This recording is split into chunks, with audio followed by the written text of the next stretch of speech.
మహిళా సంఘాల గ్రూప్ సభ్యులను వేధిస్తున్న బుర్రస్వామి గౌడ్ సీసీపై చర్యలు తీసుకోవాలి. మేడ్చల్ జిల్లా పోచారం మున్సిపల్ పరిధి చౌదరిగూడలో పరస్పర సహాయ సహకారాల పొదుపు సంఘం చౌదరిగూడలో మహిళా సంఘాల గ్రూప్ సభ్యులను వేధిస్తున్న బుర్రా స్వామి గౌడ్ సీసీ గత కొన్ని సంవత్సరాల నుంచి మహిళా పరస్పర సహకార సంఘంలో మహిళలు తీసుకున్న అప్పులు క్రమంగా ప్రతి నెలా చెల్లించాము.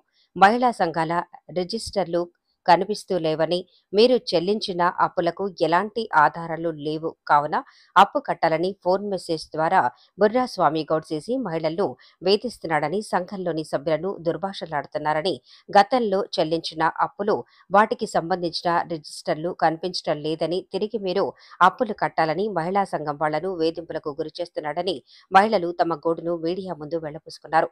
మమ్మల్ని వేధిస్తున్న బుర్రా స్వామి సీసీపై చర్యలు తీసుకోవాలని సువర్ణ చంద్రకళ అన్నారు.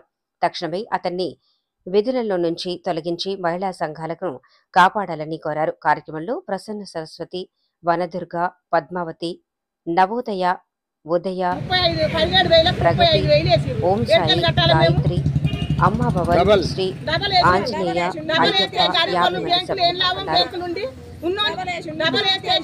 బ్యాంకులు ఏం లాభం, బ్యాంకులు ఉండి ఉన్నోళ్ళు లేనందుకు బ్యాంకులు లోన్లు ఇప్పుడు ఆయన సంఘాలే బంద్ చేసుకుంటాం సార్. మేము ఇన్ని బాధలు బ్యాంకు వాళ్ళు పెడితే భరించలేరు ఎవరు. గ్రామ సంఘం కూడా చేయొద్దు. గ్రామ సంఘాలలో పైసలు ఇచ్చి అప్పులు ఇచ్చి డబల్ వేస్తే ఎవడు కడతాడు? కూలీలు చేసుకుంటాం మేము. ఎంత 17,000 కింద కట్టినావు? 17,000 50,000 ఇస్తున్నాం సార్. 27,000 47,000 కట్టినా. అయితే మిత్తి తోటి మళ్ళీ 17,000 కట్టాలి. 6 నెలలు కట్టి అయిపోయి మా ఆయన కాపతుండి దాకాళ్ళు పడి కట్టాలి. ఆపేసిన 6 నెలలు ఆపేస్తే ఇప్పుడు డబల్ వేసి పెట్టారు. 35,000 వేసి పెట్టారు. మరి 7 నెలలు కట్టాలి 35,000. అట్లా కాదు. ఇప్పుడు మీకు ఏం న్యాయం కావాలంటారు మీరు? నాకంటే నన్ను మళ్ళీ గ్రూప్ లెక్క రాయాలి రమ్మని చెప్పి ఊరు వాళ్ళకి చెప్పడం కానీ, ఊరు వాళ్ళని నా మీద ఎగబెట్టడం కానీ చేయొద్దు. ఎందుకంటే నేను ఊరు అడవిలను. అసలు సంఘాలలో కూడా నేను లెక్క రాసిన అడగండి. ఏ ఒక్క దగ్గర కూడా నేను రూపాయి ఎవరికన్నా తేడా వచ్చిందని అడగండి. ఇప్పుడు మాత్రం కఠిన చర్య ఊరందరిని పిలుచుకొచ్చి కూడా నేను అన్నోళ్ళ కాడ కూర్చొని అన్ని చేస్తా. అదే నేనే రాసిన లెక్కలు మాత్రం నేను రాసిన లెక్క రాసినంత మాత్రం నా పైసలు తినడం అక్కడ ఉండదు. నాకు మాత్రం న్యాయం జరగాలి అంతే. అక్కడ అన్నోళ్ళ కాడ టెంట్ వేసి ఊరందరిని పిలిపించి పాత బుక్లన్నీ తీసుకొస్తే నేను లెక్కలు చూపిస్తాను అంతే. ఇప్పటికి కూడా అందరి సంతకాల దగ్గర ఆయన వెళ్ళిపోవద్దు. ఎట్లా వెళ్ళిపోతాడు ఆయన? మీరు అందరు సంతకాలు పెట్టాలి, ఎట్లా వెళ్ళిపోతాడు? ఇప్పుడు మీ డిమాండ్ ఏముంది అమ్మా? మా డిమాండ్ ఏముందంటే నన్ను ఊకే రమ్మని ఫోన్లు చేస్తాడు. మొన్న 8 తారీఖు 9 తారీఖు ఫోన్ చేసిండు. 3 తారీఖు ఫోన్ చేస్తే నేను ఇక్కడ లేను, ఇక్కడ లేను. నేను లేకపోతే ఏమైందంటే నేను లేను సార్, దూరం ఉన్నా అంటే ఏపీఎం ఏం మాట్లాడతాడంటే, అమ్మ నువ్వు పైసలు కట్టాలి అంటే ఎక్కడికి కట్టాలి? నా సంఘం నేను పైసలు మొన్న లోన్ వచ్చిన మొత్తం కట్టేసిన, ఇంకెక్కడికి కట్టాలని అంటే ఆయన ఫోన్ పెట్టేసిండు. మళ్ళీ స్వామి సార్కి ఎన్ని 100 సార్లు ఎన్ని ఫోన్లకి చేసినా కూడా ఫోన్ ఎత్తాడు. ఎందుకు? ఆయన న్యాయస్తుడు కదా, పైసలు ఏం తినలేదు కదా, నేనే పైసలు తిన్నా కదా, ఫోన్ ఎందుకు ఎత్తాడు? ఒక 7-8 మంది ఫోన్లకి వెళ్ళి చేసిన కవిత చేస్తే ఫోన్లు ఎత్తాడు. అధ్యక్షుల ఫోన్లకి వెళ్ళి కూడా చేసినాం. ఇప్పుడు ఆయన మీద ఏమైనా చర్య తీసుకోవాలంటారా మీరు? చర్య అంతే. ఆయన వల్గర్ గా మాట్లాడతాడు, అసలు మాటలే కరెక్ట్ గా ఉన్నాయి. సంఘాలలో పోయి ఇప్పుడు బుక్కులు రిజిస్టర్లు రాసినాయి, కొన్ని పేపర్లలో రాసుకునేవి తీసుకుంటా పెట్టే సంబంధమే లేదంట. అవి ఎట్లా సంబంధం ఉండదు చెప్పండి మీరే? ఆయననే బాధ్యుడు. మరి ఏం చేసిండు? గవర్నమెంట్ జీతం తింటుండు కదా, గవర్నమెంట్ జీతం తినేటోడు మరి రిజిస్టర్లు అన్నీ లేవా, ఏమేమి ఇచ్చింది ఏం కదా అన్ని చూసుకొని రీజన్ లెటర్ తీసుకోవాలి కదా. ఎవరో కొత్త వాళ్ళు వచ్చిర్రు, నువ్వు వెళ్ళిపో అని చెప్పి నన్ను తీసేపించి ఇప్పుడు బుక్కులు కమ్మంటే నేను ఎక్కడికే చేసేసా బుక్కులు? చెప్పండి, చూసుకోండి. అందరు వచ్చి నా ఇంట్లో ఉన్నాయేమో, మీరు అందరు వచ్చి సోదా వేసుకోండి. నేను కాదంటాను, దానికి కూడా పర్మిషన్ ఇస్తాను. నేను ఇన్నే ఉంటా, తాళం చేయిస్తా, పోయి తీసుకొచ్చుకోరు అంతే.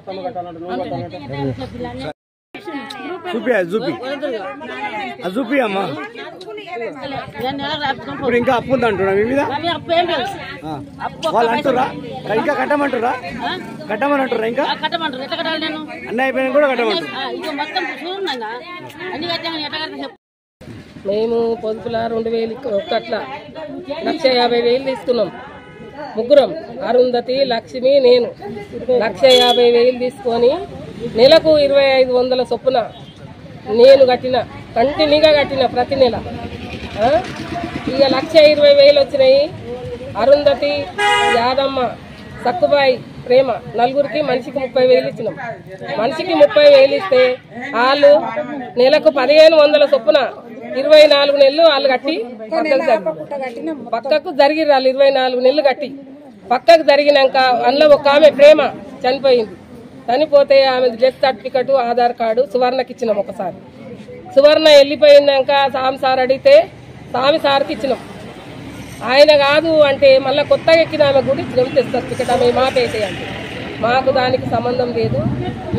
నేను కట్టిన లక్ష్మి అన్న ఆమె కొన్ని కట్టేది ఉంటే ఆమె కొత్త ఆమె ఎక్కినాక క్లియర్గా చేపించుకుంది, పైసలు రాపించుకున్నాక ఈ అంజమ్మ ఇప్పుడు కట్టిన వాళ్ళకి నోటీసులు వచ్చినాయమ్మా? కట్టిన వాళ్ళకి నోటీసులు వచ్చినాయి, ఎవరికి రాలేదు? పంపిస్తామన్నా. అయితే ఆమె కట్టినాక ఎందుకు పంపిస్తుంటారు? చెప్తా విను, ఇందాక మాట్లాడు. ఆమె ఒక అంజమ్మ, దశగోని అంజమ్మ, ఆమె భర్త బాగలేడు అని ఆమె పైసలు కట్టలేదు.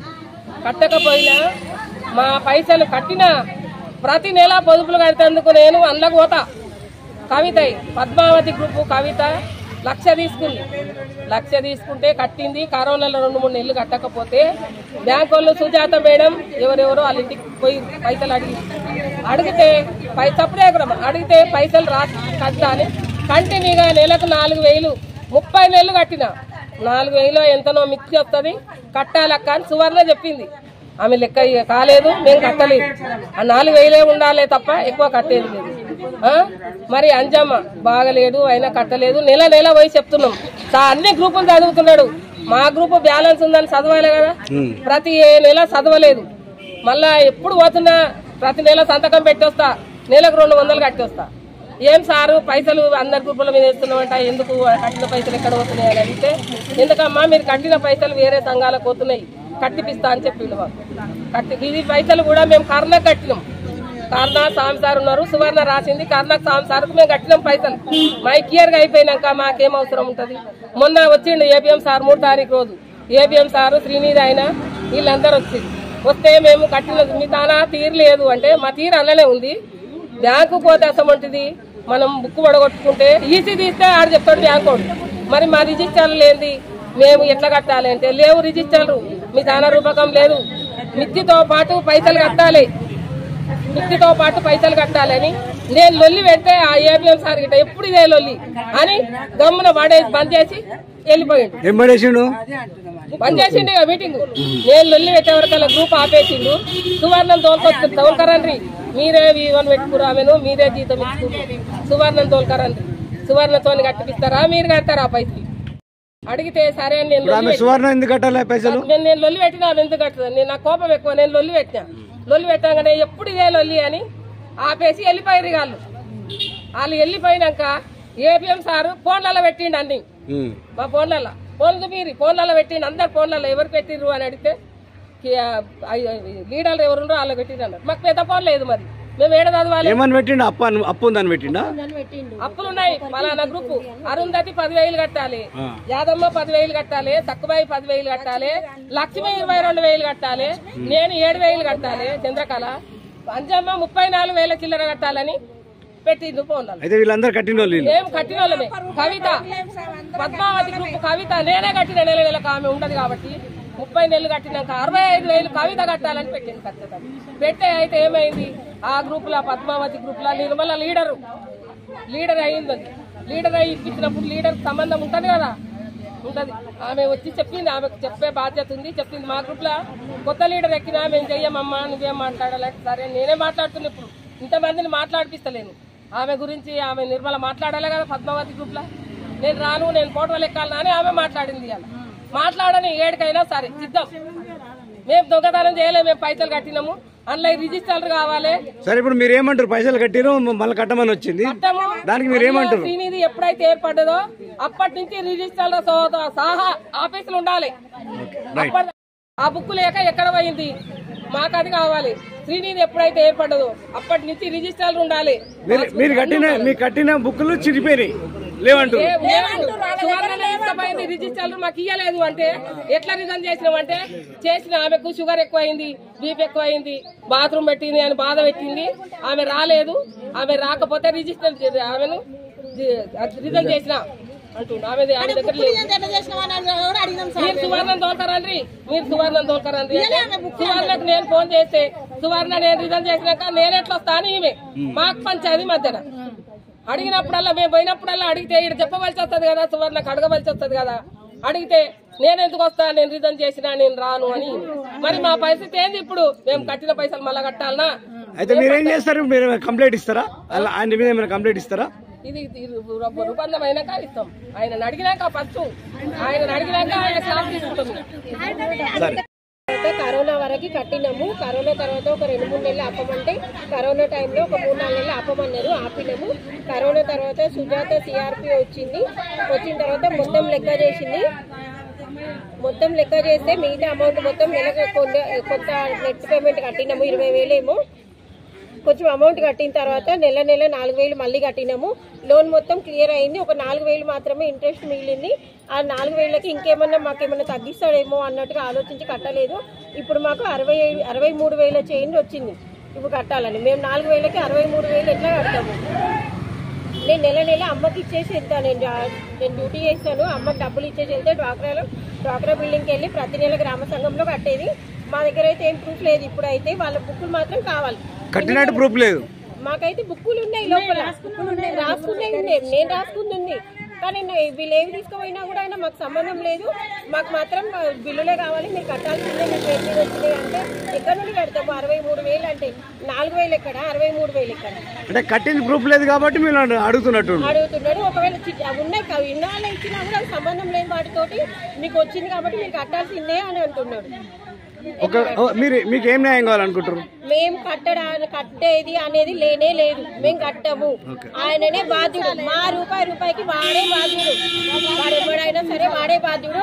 వాడు రావాల్సిందే. దానికి ఈ లెక్కలన్నీ క్లియర్ చేయాల్సిందే. స్టార్టింగ్ నుండి ఎండింగ్ వరకు బుక్స్ మొత్తం తీయాల్సిందే. అప్పుడు బుక్ చూపిస్తారా మీకు? లేదు, బుక్స్ అడిగితే లేవు, మా దగ్గర లేవు అంటున్నారు. న్యాయం ఏం న్యాయం కావాలనుకుంటున్నారు? మాకు ఆ బుక్కులన్నీ తీసుకురావాలి. తీసుకొచ్చి మా లెక్కలు మాకు చూపించాలి. చూపించిన తర్వాత మేము ఎంత కట్టాల్సిందో కడతాం. కానీ ఈ 63,000 మాత్రం అంత అబద్ధం. ఇది వాడిదే బాధ్యత. కావాలని కల్పించి మా అందరికి బ్యాలెన్స్ చూపిస్తున్నాడు. ఇది 100% రాంగ్ ఇది.